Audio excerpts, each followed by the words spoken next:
باللہ من الشیطان اللعین الرجیم بسم اللہ الرحمن الرحیم الحمدللہ الذی نور قلوبنا بنور الایمان وبصر اعیننا بضوء العرفان ثم الصلاة والسلام علی رسول الرحمن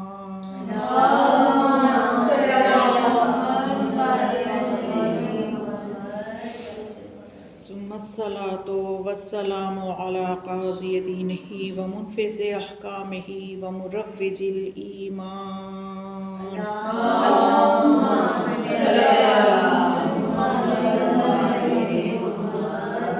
ثم الصلاة والسلام على باقي الأئمة الذين هم أمناء الرحمن بالخصوص على سيدنا ومولانا صاحب العصر والزمان اللهم صل على محمد وعلى محمد ولعنة الدائمة على أعدائهم أجمعين من يومنا هذا إلى يوم الدين قال رسول الله صلى الله عليه وآله وسلم ولولاك لما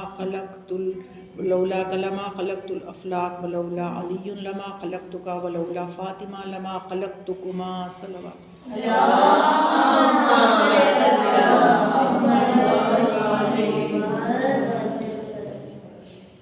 بہت ہی خوبصورت حدیث قدسی جس کا میں نے آپ کے سامنے تلاوت کا شرف حاصل کیا ہے، جس میں نبی اکرم صلی اللہ علیہ وآلہ وسلم یہ فرماتے ہیں، روح مقدس سے جناب مصطفیٰ پہ صلوات بھیجیں۔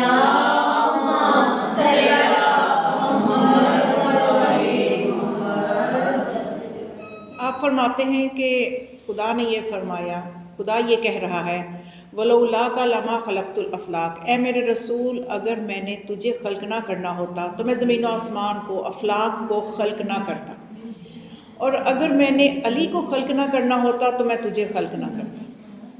اب یہاں تک تو تقریباً ہمارے جو مسلک اہل سنت ہیں حدیث کو بیان کرتے ہیں، لیکن اس کا ایک حصہ جو ہے وہ بیان نہیں کیا جاتا، تو مکمل حدیث ایسے ہے وَلَوْلَا فاطمہ لما خلقتكما، اگر فاطمہ کو خلق نہ کرنا ہوتا تو میں تم دونوں کو خلق نہ کرتا۔ تو اصل میں مسائل مسلمانوں کے درمیان جو پیدا ہو گئے ہیں اس وقت، اور یہ آج کے نئے مسائل نہیں ہیں، صدیوں سے چلے آ رہے ہیں، ان میں اضافہ ہو رہا ہے، یہ بڑھ رہے ہیں، ان کی اصل وجہ کیا ہے اور ان کو کیسے دور کیا جا سکتا ہے، انشاءاللہ یہ 5 دن جو گفتگو ہماری ہوگی جناب سیدہ سلام اللہ علیہا کے صدقے سے،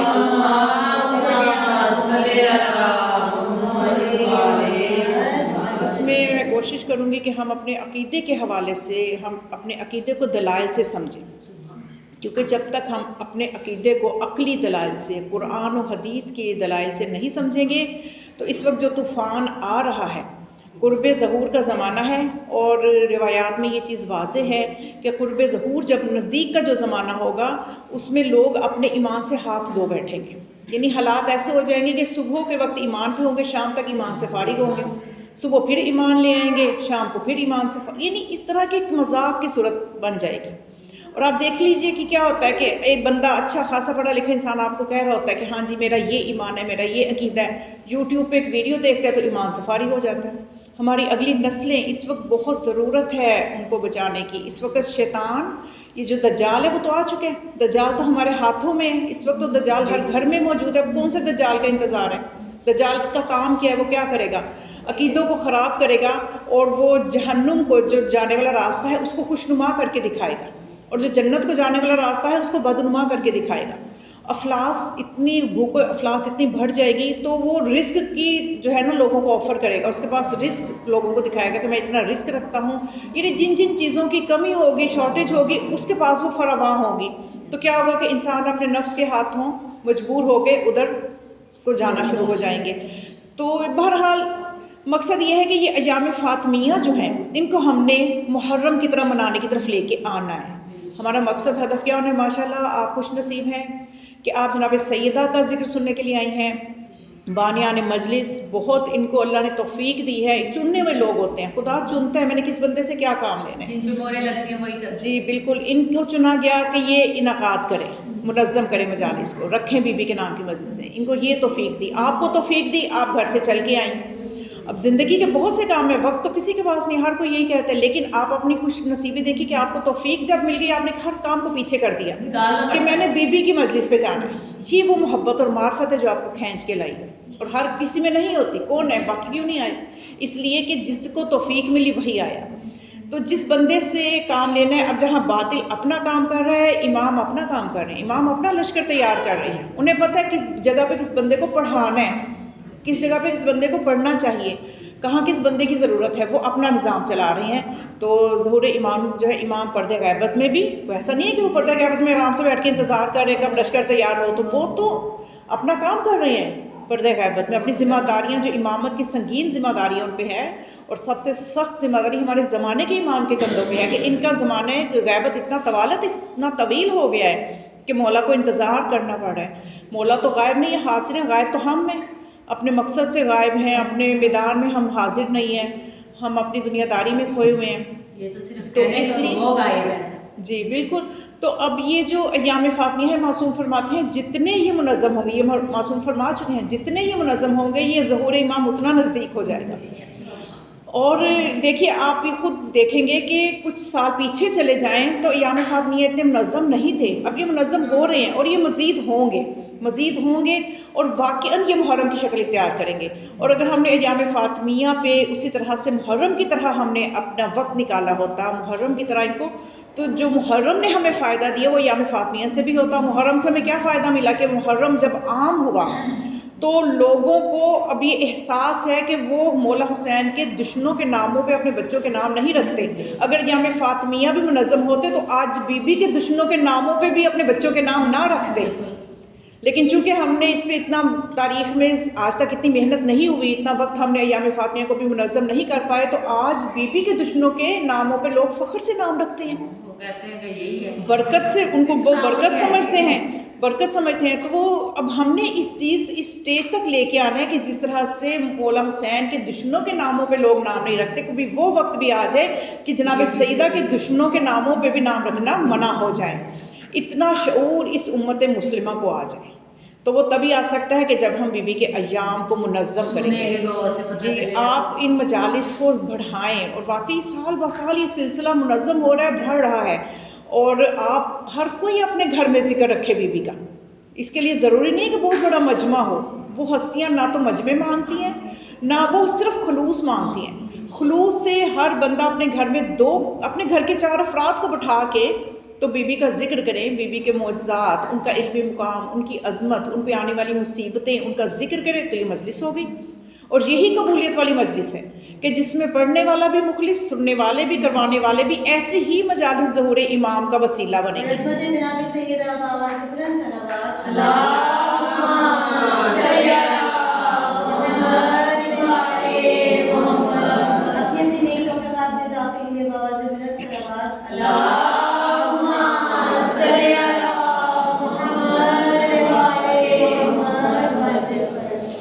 تو جناب سیدہ فاطمہ الزہرا سلام اللہ علیہا، جن کی عظمت کا کیا کہنا، کیسے وہ زبان، کہاں سے وہ الفاظ اور کہاں سے وہ عقل و فہم ہو کہ جو بی بی کی عظمت کو ہم بیان کر سکیں۔ جناب سیدہ کی معرفت حاصل کرنا ہر بندے کے لیے لازم ہے، ہر بندے کے لیے لازم ہے کہ بی بی کی معرفت بڑھائے، کیونکہ بی بی کی حتماً معرفت ہم حاصل نہیں کر سکتے، معصومین کی ہم حتماً معرفت حاصل نہیں کر سکتے۔ ہم یہ نہیں کہہ سکتے کہ ہم نے حتماً بی بی کو پہچان لیا، جو پہچاننے کا حق ہے ہم نے پہچان لیا، ایسا ہو ہی نہیں سکتا، کیونکہ یہ ہستیاں اللہ کی معرفت کا وسیلہ ہے، اللہ کی صفات کا مظہر ہے۔ اگر ہم نے کبھی یہ کہہ دیا کہ ہم نے ان کو پہچان لیا ہے تو اس طرح کبھی کسی دن اللہ کو بھی پہچان لیں گے اس طرح سے، کیونکہ کبھی جب ان کے تک ہماری عقلوں نے رسائی حاصل کر لی کہ آج میں نے جناب سیدہ کے یہ معصومین کے مکمل طور پہ ان کو میں نے پہچان لیا، تو کبھی اللہ کی بھی کوئی شکل بنا لیں گے۔ تو اس لیے جو اللہ کی صفات کا مظہر ہے، ابھی ہم ان کو ہی پہچاننے کے لیے ہماری عقلیں جو ہیں وہ ناقص ہیں، تو خدا کو ہم کیسے حق کے ساتھ پہچان سکتے ہیں؟ لیکن اس کا مطلب یہ کہ ہمیں کوشش ضرور کرتے رہنا چاہیے کہ ہم اپنی معرفت کو بڑھاتے چلے جائیں۔ اور جناب سیدہ جو ہے، ان کی جو ولادت کے بارے میں جناب سیدہ کو دیکھیے، یہ ایک خدا کے ہاں عہدے جو ہیں، امامت کا عہدہ ہے، نبوت کا عہدہ ہے، تو بی بی کے لیے کون سا عہدہ ہے؟ بی بی ولیہ خدا ہے، خدا کی ولیہ ہیں، اور جناب اور خدا کی ولیہ ہونے کا ہمارے پاس ثبوت کیا ہے کہ خدا اپنے ولی کا نام خود رکھتا ہے. جیسے دنیا میں آپ دیکھیں بچہ پیدا ہوتا ہے تو والدین نام رکھتے ہیں، بزرگ جو ہیں وہ دادا دادی حیات ہوں تو ماشاءاللہ سے وہ نام رکھتے ہیں، لیکن جو خدا کے بنے ہوئے جو خلیفہ ہوتے ہیں، جو خدا کے اوصیاء ہوتے ہیں، جو خدا کے نمائندے ہوتے ہیں، ان کا نام گھر والے نہیں رکھتے، چاہے وہ گھر والا خاتم الانبیاء ہی کیوں نہ ہو، چاہے وہ گھر والے امامت کی منزلت پہ ہی کیوں نہ ہو. تو جس طرح سے کہ قرآن میں آپ دیکھیے کہ جب جناب یحییٰ کے لیے جناب زکریا نے دعا کی کہ اے خدا حب لی من لدنک ولیہ، اے خدا مجھے اپنی طرف سے کوئی ولی عطا فرما، یارثنی و یارث من آل یعقوب اور مجھے ایسا ولی عطا فرما کہ جو وارث بنے میرا بھی اور آل یعقوب کا بھی. تو خدا نے کیا فرمائی، نبشرک یا یحییٰ، نبشرک یا زکریا، نبشرک بغلام اسمہ یحییٰ، کہ اے زکریا میں تجھے ایک ایسے بیٹے کی بشارت دیتا ہوں، اس کا نام میں نے یحییٰ رکھا ہے، اسمہ یحییٰ ولم یجعلہ سمیہ، اور اس سے پہلے یہ نام پہ کسی اور کا نہیں ہے. یعنی اس سے ہمیں دو چیزیں سمجھ میں آئی کہ ولی کا نام بھی اللہ رکھتا ہے اور وہ نام پہلے کسی کا ہوتا بھی نہیں ہے. اس سے ثابت ہوا کہ وہ اللہ کا ولی ہے. تو جناب سیدہ کے حوال میں دیکھیں جب بی بی مکہ میں تشریف لائیں تو مکہ کے در و دیوار روشن ہو گئے، اور پھر اس کے بعد جب نام رکھنے کا موقع آیا تو سرور کائنات نے فرمایا کہ میں اللہ پہ فوقیت نہیں کر سکتا، اس بچی کا نام اللہ نے رکھنا ہے. تو جبرائیل امین تشریف لائے اور انہوں نے اللہ کی طرف سے بی بی کے نام پہنچائے کہ اس بچی کے اللہ نے ایک نہیں 9 نام رکھے ہیں. جناب یحییٰ کے لیے تو ایک نام آیا نا، ولی خدا ہے، ایک نام آیا، لیکن بی بی کے 9 نام اللہ نے رکھے. اور جناب سیدہ کا جو عدد ہے وہ بھی 9 ہے، اور 9 کے عدد کی طاقت یہ ہے کہ 9 کے بعد جتنے بھی اعداد لاکھوں میں کروڑوں میں بنیں گے وہ انہی 9 کے محتاج ہوں گے. ان کے محتاج ہوں گے تو وہ بنیں گے، ان کے بغیر وہ وجود میں ہی نہیں آ سکتے. تو جناب سیدہ کے 9 نام اللہ نے رکھے. اس لیے امام جعفر صادق علیہ السلام نے یہ فرمایا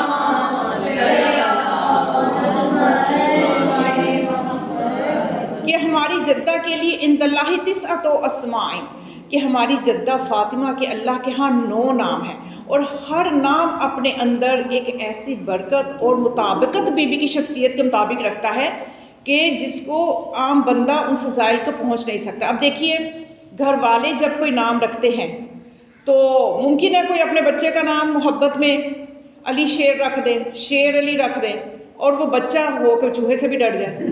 اب گھر والے نام رکھ دیں عالم، علیم، بہت زیادہ علم رکھنے والا، اور وہ ایسا ہو کہ اسکول جانے سے بھی ڈرتا ہو، جاہل رہے. تو یہ گھر والے تو رکھتے ہیں، لیکن ضروری نہیں کہ وہ نام مطابقت بھی اختیار کرے. لیکن اللہ جب کسی ہستی کا نام رکھے گا تو اس میں مطابقت بھی ہوگی.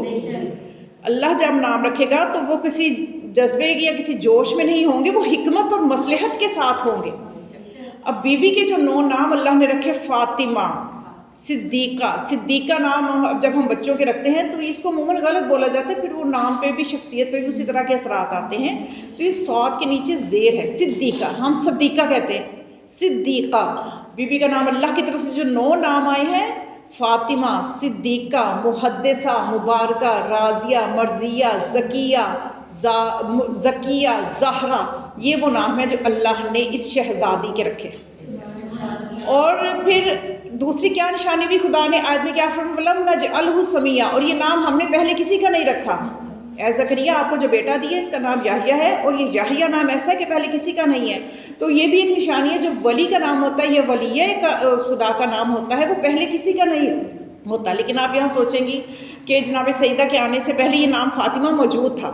بنی ہاشم کے لوگ اپنی بچیوں کے نام فاطمہ رکھتے ہیں، جیسے فاطمہ بنت اسد، مولا علی کی والدہ کا نام، جناب حمزہ کی غالباً بہن کا نام بھی فاطمہ تھا، پھر جناب خدیجہ کی والدہ کا نام بھی فاطمہ تھا.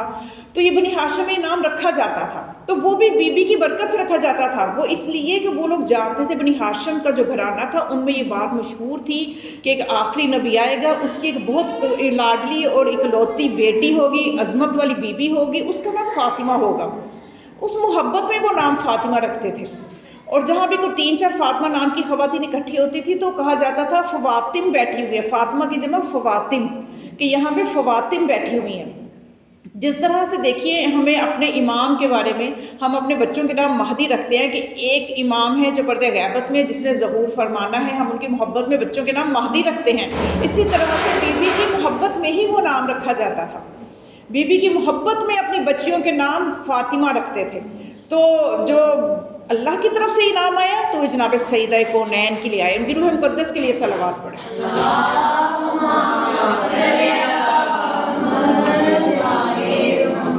اور دوسرا ہمارے ہاں یہ ہوتا ہے کہ جب کسی معصوم کی ولادت ہوتی ہے تو ہمارے یہاں، کیونکہ دیکھیے میں آپ کو بتاتی ہوں جناب فاطمیہ جو ہے، ایام فاطمیہ جو ہیں، ان کا مقصد جو ہے وہ امام کے ظہور کے لیے تیاری کرنا ہے. تو اس میں ہمیں سب سے پہلے تیاری میں کیا چیز ہے؟ ہم نے اپنے عقیدوں کو درست رکھنا ہے تاکہ ہمارے عقیدوں میں اگر خرابی آ گئی تو ظہور امام مزید دور چلا جائے گا. ہم نے اپنے عقیدوں کو درست رکھنا ہے. اب ہمیں دشمن ہی ہمارے اندر ایسی چیزیں ہمارے اندر پیدا کر رہا ہے کہ ان میں وہ بظاہر ہمیں اچھی لگتی ہیں.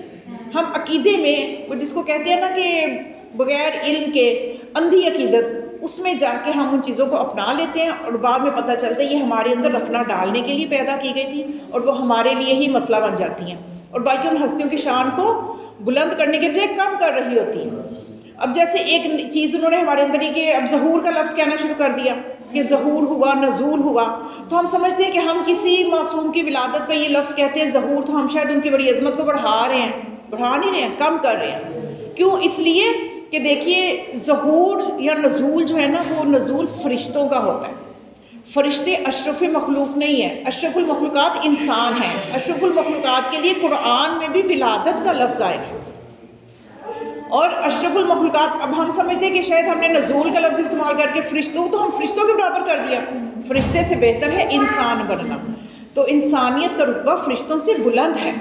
تو ہمیں چاہیے کہ ہم اس طرح کی چیزوں سے ہم بلکہ ولادت کے لفظ پہ ہمیں ولادت کا لفظ استعمال کرنا چاہیے. البتہ یہ ضرور ہے کہ ان کی ولادت اور ہمارے ہاں بچوں کی ولادت میں زمین آسمان کا فرق ہے. اب کہنے کو دیکھیے اللہ بھی عالم ہے. خدا قرآن میں کیا فرماتا ہے کہ میں عالم ہوں. اور عالم جو ہے وہ ایک نبی بھی عالم ہوتا ہے، امام بھی عالم ہوتا ہے، ایک مسجد کا امام بھی عالم ہوتا ہے. ٹھیک ہے، ایک 4 بندوں کے لیے 4 بندوں کو پڑھانے والا وہ بھی اپنے آپ کو عالم کہتا ہے. تو کیا یہ وہی عالم ہے جو اللہ عالم ہے؟ عالم میں کتنا فرق ہے. اب اللہ میں جو الف استعمال ہو رہا ہے، احمد میں الف استعمال ہو رہا ہے، کسی عام بندے کے نام میں احمد میں الف، کسی عام بندے کا کوئی نام اس میں الف استعمال ہو رہا ہے، تو کیا یہ وہی الف ہے جو اس کی وہی شان ہے جو اللہ کے الف کی شان ہے؟ ایسا نہیں ہے. تو اسی طرح سے ولادت بھی ہم کہہ دیتے ہیں جی معصومین کی ولادت ہو، تو ولادت کا فرق سمجھ لیجئے کہ یہ وہ ہستیاں ہیں کہ ان کی جب ولادت ہوتی ہے تو نہ ماں نہ پاک ہوتی ہے، نہ بچے کو غسل کی ضرورت ہوتی ہے. جناب امام حسن علیہ السلام کی عصر سے پہلے ولادت ہوتی ہے تو بی بی عصر کی نماز پڑھ رہی ہوتی ہے. اور جناب سیدہ کی ولادت کا یہ عالم ہے کہ جب جناب سیدہ یہ وہ ہستی ہیں کہ جناب عیسیٰ کے لیے بہت مسلمان، بہت یہ عیسائی فخر کرتے نظر آتے کہ ہمارا عیسیٰ وہ کہ جس نے ماں کی گود میں کلام کیا. تو میں کہتی آئیں دیکھیں جو فخر عیسیٰ ہستیاں ہیں، جناب سیدہ نے، فاطمہ زہرا نے ماں کی آغوش میں نہیں بلکہ بطن مادر میں دنیا میں آنے سے پہلے کلام کیا ہے.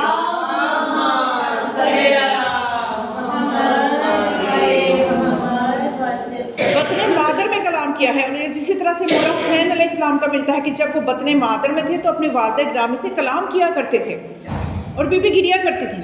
جب مولا حسین سلام بھیجتے تھے، السلام علیکی انا یا اماں انا ولدک العطشان، اے میری ماں آپ پہ سلام ہو، میں آپ کا پیاسا بیٹا ہوں. تو سارے مصائب کے جملے موجود، یعنی مولا حسین علیہ السلام کو یہ وراثت میں چیز ملی تھی. اس طرح سے جناب سیدہ بھی اپنی والدہ کے بطن میں اپنی والدہ سے کلام کیا کرتی تھی. رسول خدا جب تشریف لاتے تھے وہ پوچھتے تھے جناب خدیجہ سے کہ یہاں کوئی نظر نہیں آتا لیکن آپ کلام کر رہی ہیں، باتیں کر رہی ہیں. تو فرمایا کہ میرے بطن میں جو بچہ ہے. تو پھر رسول نے فرمایا بچہ نہیں ہے تمہارے بطن میں، بچی ہے. اور پھر فرمایا کہ وہ میرے سے باتیں کرتی ہے، مجھے جب میں تنہائی میں پریشان ہو جاتی ہوں، کیونکہ مکہ کی جو عورتیں تھیں انہوں نے جناب خدیجہ سے بائیکاٹ کر دیا تھا 2 وجوہات کی بنا پہ. ایک تو اس وجہ سے کہ تم اتنی امیر ہو، اتنی دولت مند ہو اور ایک یتیم سے شادی کر لی ہے جو کہ غریب بھی ہے. اور دوسرا انہیں یہ اعتراض تھا کہ یعنی انہوں نے بائیکاٹ کر دیا ہوا تھا جناب خدیجہ سے ملنا کہ آپ نے ہماری بات نہیں مانی اور ایسے شخص سے شادی کر لی ہے. تو اس لیے وہ نہ بھائی، اور دوسرا اس وجہ سے وہ سارا مکہ جو تھا وہ دشمن تھا اس گھرانے کا کہ آپ نے اعلان رسالت جب فرمایا تو اعلان رسالت کا کرنا ہی تھا کہ مکہ کے لوگ آپ کے دشمن بن گئے. تو ان دو وجہ سے پورے مکہ سے نہ تو وہ خود ملتے تھے اور نہ ہی اپنی عورتوں کو اس گھر میں جانے دیتے تھے. تو اس طرح سے جناب خدیجہ پہ جب وہ وقت آیا کہ جب بی بی کی ولادت نزدیک تھی تو اس وقت بلکہ ضرورت بھی نہیں تھی شاید کہ اللہ نے ہی ایسا ماحول ان کے لیے بن گیا تھا کہ عام ہاتھوں میں اس بی بی نے آنا ہی نہیں تھا، جو کہ اتنی پاکیزہ وہ بی بی کہ جس کا نور خلقت آدم سے ہزاروں سال پہلے خلق ہوا تھا، خلقت آدم سے ہزاروں سال پہلے خلق ہوا تھا. تو جب آپ اپنے صحابہ کو رسول اللہ بتایا کرتے تھے کہ میری بیٹی کی یہ عظمت ہے کہ میری بیٹی کا نور خلقت آدم سے ہزاروں سال پہلے خلق ہوا، تو دمہ ثاقبہ میں روایت موجود ہے، لوگ پوچھتے تھے کہ یا رسول اللہ پھر آپ کی بیٹی کہاں پہ تھی جب حالت نورانی میں تھی؟ تو آپ نے فرمایا کہ عرش کے پاس میری بیٹی کا نور جو تھا وہ مستقر تھا. تو پھر لوگ پوچھا کرتے تھے آپ کی بیٹی کی غذا کیا تھی؟ تو آپ نے فرمایا تسبیح و تقدیس خدا میری بیٹی فاطمہ کی غذا تھی. تو اسی لیے جب دنیا میں بی بی کو کوئی مشکل پیش آتی تھی تو رسول اللہ انہیں کوئی نہ کوئی عمل ہدیہ کرتے تھے، کوئی نہ کوئی وظیفہ بتاتے تھے، کیونکہ وہ جانتے تھے کہ ان کی بیٹی کا سکون کس میں ہے. انہیں پتا تھا کہ میری بیٹی کنیز لینے آئی ہے، لیکن اس کے لیے جو زیادہ سکون ہے وہ تسبیح زہرا میں ہے. اس کو میں اگر 34 مرتبہ اللہ اکبر، 33 مرتبہ الحمدللہ، 33 مرتبہ سبحان اللہ کہوں گا تو جو سکون اس کو ملے گا وہ ایک کنیز سے نہیں ملے گا. تو وہ بیٹی بھی ایسی اطاعت کی منزل پہ کہ جو بابا نے کہہ دیا تو سمجھ لیا کہ میری بھلائی اسی میں ہے.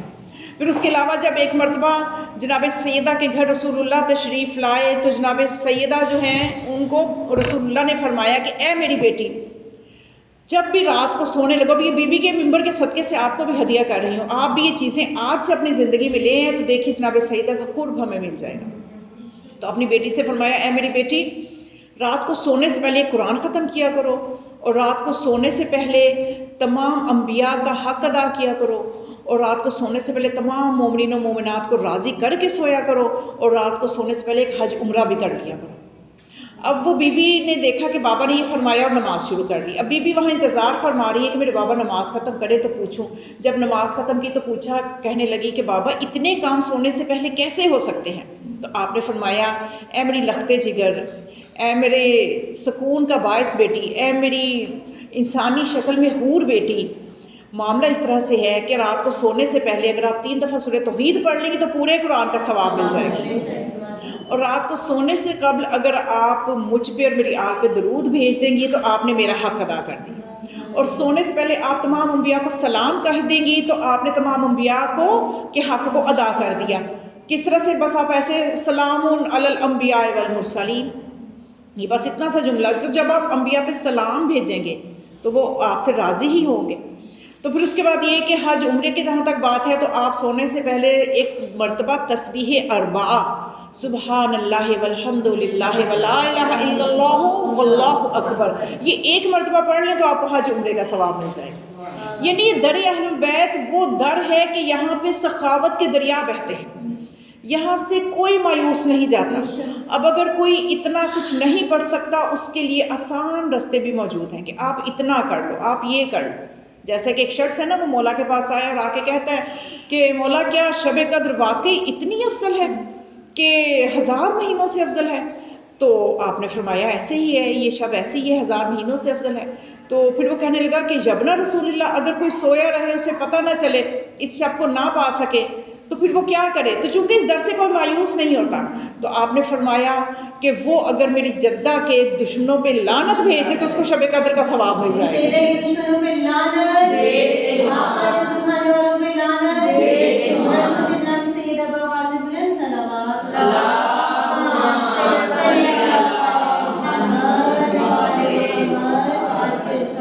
تو بس مومنہ تھی، راستہ مشکل نہیں ہے، اہل البیت سے قرب کا راستہ مشکل راستہ نہیں ہے. صرف ہم نے محبت کے ساتھ، ہم نے رغبت کے ساتھ ان کے ساتھ اپنے تعلق کو مضبوط کرنا ہے.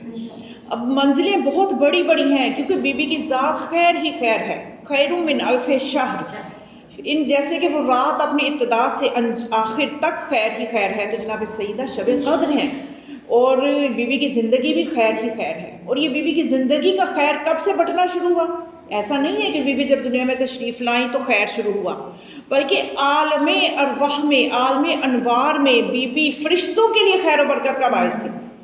کہ جب ایک مرتبہ فرشتوں کو آزمائش اللہ نے کرنا چاہی اور ان پہ ظلمت کو طاری کر دیا، تو وہ فرشتے اللہ سے فریاد کرنے لگے کہ اے ہمارے رب، جب سے ہم خلق ہوئے ہیں ہم نے اس طرح کی ظلمت نہیں دیکھی، اور اتنی ظلمت تھی کہ وہ فرشتے نوری مخلوق ہیں، باوجود نوری مخلوق ہونے کے ایک کو دوسرا نظر نہیں آ رہا تھا۔ آپ توجہ کیجیے، ایسا اندھیرا، ایسی تاریکی، کتنی گھبراہٹ انسان کو اتنی گھبراہٹ ہو جائے، اور وہ نوری مخلوق سوچیے کہ باوجود نوری ہونے کے، یعنی نورانی ہونے کے باوجود وہ ایک دوسرے کو نہیں دیکھ پا رہی۔ روایت کے الفاظ ہیں کہ ایک سے دوسرا فرشتہ دیکھ نہیں سکتا دوسرے کو۔ جب ایسی ظلمت دیکھی تو انہوں نے اللہ سے فریاد کی کہ اے خدا، ہمارے سے ظلمت کو دور کر دے ان ہستیوں کے صدقے سے جن کی خاطر تم نے ہمیں خلق فرمایا ہے۔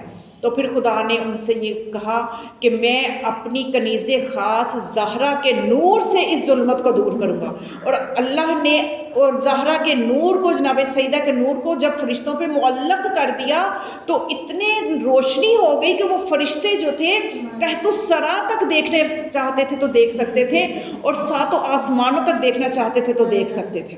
یہ نور سیدہ کی عظمت ہے۔ تو یہ خیر تب سے بٹ رہا ہے۔ یہ نہیں ہے کہ آپ سوچیں کہ جناب سیدہ کی ذات کو ہم کسی بھی حصار میں ان کے فضائل کو محدود نہیں کر سکتے، نہ ان کے مصائب کو کسی جگہ محدود کر سکتے ہیں۔ تو بی بی کے فضائل کو وہاں سے شروع ہو رہے ہیں، اور کب تک چلیں گے؟ نہ صرف قیامت تک، نہ صرف یہ کہ جناب سیدہ کی زندگی اب نہیں ہے، حیات ظاہری ہمارے ساتھ اب نہیں ہے تو کیا اب خیر نہیں ہے؟ خیر کے در ابھی بھی کھلے ہیں۔ آج بھی بی بی کا در کھلا ہے، آج بھی اس در سے سب کچھ بٹ رہا ہے، صرف ہم غفلت میں ہیں، ہمارے یقین کمزور ہیں، ہماری معرفتیں کمزور ہیں، ہمیں لینا نہیں آتا، ہمیں مانگنا نہیں آتا، وہ تو عطا کرنے پہ آمادہ ہے۔ ہمارا تو اس مریض والا حال ہے کہ جو سر کی درد کو پکڑ کے بیٹھا ہوا ہے کہ میں کیا کروں، سر کی درد نہیں ٹھیک ہو رہی اور درد کی گولیاں گھر میں موجود ہے، کھاتا نہیں ہے، کھائے گا تو ٹھیک ہوگی۔ تو اب یہ ہستیاں اور یہ نسخے اور وہ وظیفے، ان کی برکتیں ہمارے ساتھ ہر وقت موجود ہیں، لیکن ہاں اس طرف متوجہ نہیں ہے۔ ہم جاتے ہیں دوسرے راستوں کی طرف جو ہمیں کہیں کا نہیں چھوڑتے۔ کوئی مالی مشکل آئی، کوئی پریشانی ہے، اس سے مانگ، اس سے مانگ، اس سے مانگ۔ ایک تو اپنی عزت و وقار کم کرتے ہیں، اور دوسرا یہ کہ ہم ان ہستیوں سے جو ایک ان کا حق ہے کہ ہم ان کی طرف رجوع کریں، اس کو بھی ادا نہیں کرتے۔ تو پھر جب ہم خود تو رجوع نہیں کرتے تو غلطی تو ہماری ہے۔ تو ہم یہ در فیض کھلا ہے، اور بی بی خیر ہی خیر ہے بی بی کی زندگی میں۔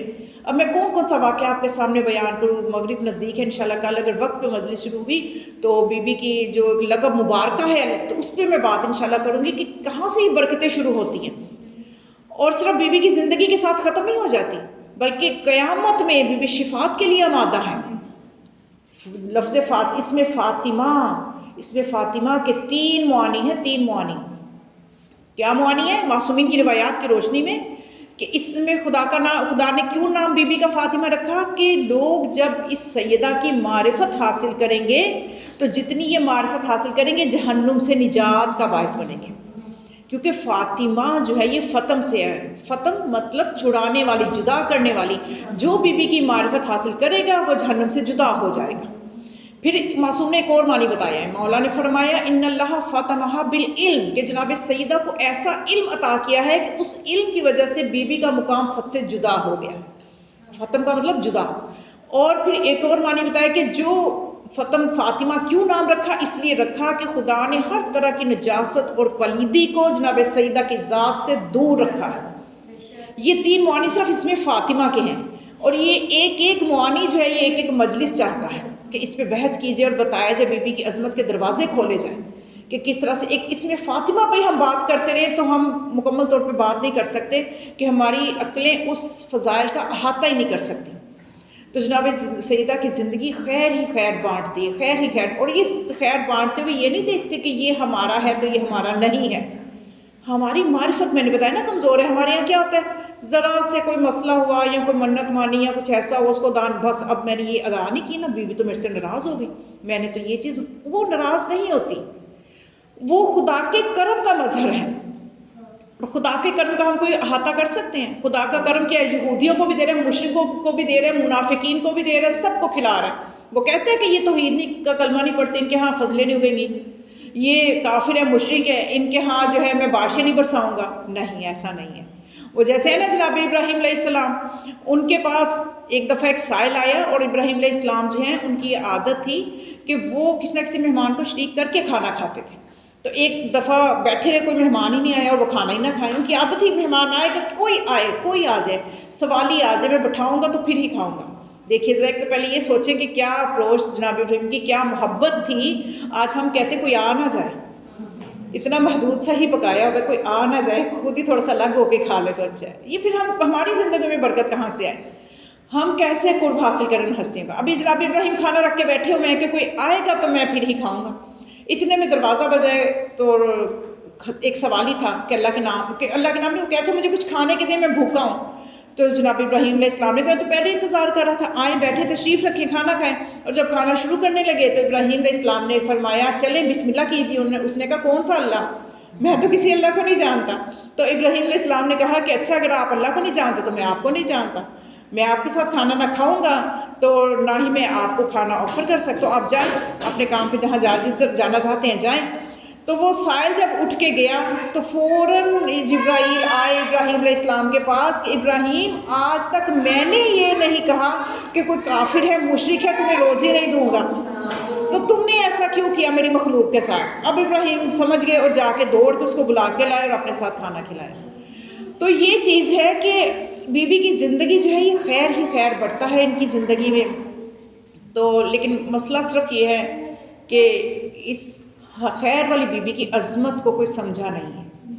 آج ہم اسی لیے تو روتے ہیں کہ کاش کہ در سیدہ کی عظمت معلوم ہوتی، کاش کہ در سیدہ کو مسلمانوں نے کم از کم کلمہ گو نے تو پہچان لیا ہوتا کہ یہ کون سا در ہے کہ جس پہ انبیاء کا سردار جب بھی یہاں سے گزرتا ہے اس دروازے پہ سلام کرتا ہے۔